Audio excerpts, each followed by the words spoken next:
সবকিছু ধ্বংস করে দিয়ে গেছে আগের সরকার। যেই সংবিধান আমাদের আছে এটা নিয়ে দেশ চলবে না, এটা নিয়ে দেশ চললে আবার এই ঘটনার সৃষ্টি হবে। সংবিধান সংশোধনের বিষয়ে সারা দেশই একমত। কি বিষয় হবে, কিভাবে হবে সেটা নিয়ে বিতর্ক হবে। বাংলাদেশে সংবিধান পরিবর্তন কিংবা সংশোধনের কথা বলা হচ্ছে। আপনিও একটি কমিটি করেছেন, কমিটি প্রধান হয়েছেন একজন।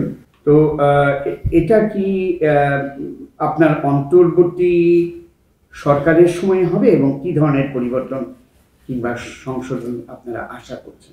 ওই যে বললাম, আমাদের নতুন করে সব গড়তে হবে। সবকিছু ধ্বংস করে দিয়ে গেছে আগের সরকার, কাজে সেই ধ্বংসস্তূপ থেকে এখন আমাদের নতুন পুনর্জাগরণ করতে হবে।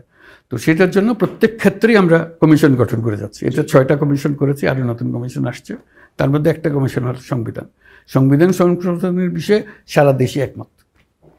কি বিষয় হবে, কিভাবে হবে সেটা নিয়ে বিতর্ক হবে। সেই জন্য কমিশন একটা রূপরেখা দেবে, সেই রূপরেখা নিয়ে সারা দেশে একটা বিতর্কের সুযোগ করা হবে, যাতে রাজনৈতিক দলরা তারা অংশগ্রহণ করেন এবং বিচার করে ঠিক করেন তারা কি এই সংসদ এখনই করে ফেলবেন নাকি ভবিষ্যতে করবেন, করলে কি করবেন, সেটা একটা রূপরেখা দাঁড় করার জন্যই এই কমিশনগুলো গঠন করা হয়েছে। এটা খুব ন্যায্য জিনিস, উপকারী জিনিস। তা না হলে যেই সংবিধান আমাদের আছে এটা নিয়ে দেশ চলবে না, এটা নিয়ে দেশ চললে আবার এই ঘটনার সৃষ্টি হবে।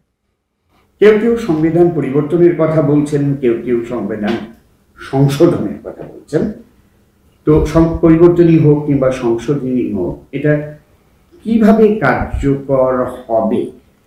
এটি কি রাষ্ট্রপতির কোনো অধ্যাদেশের মাধ্যমে? এটা আইনগত ব্যাপার, কিভাবে হবে। আমরা এখন যেটা করছি, কি দরকার সেটা ঠিক করছি।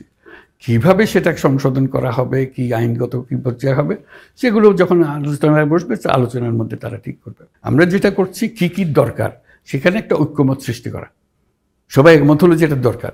এখন কিভাবে করব সেটা নিয়ে আবার একটা আলোচনা হবে, আইনসঙ্গতভাবে কিভাবে হবে, সেগুলো এখন আমি স্পেকুলেট করতে পারছি না।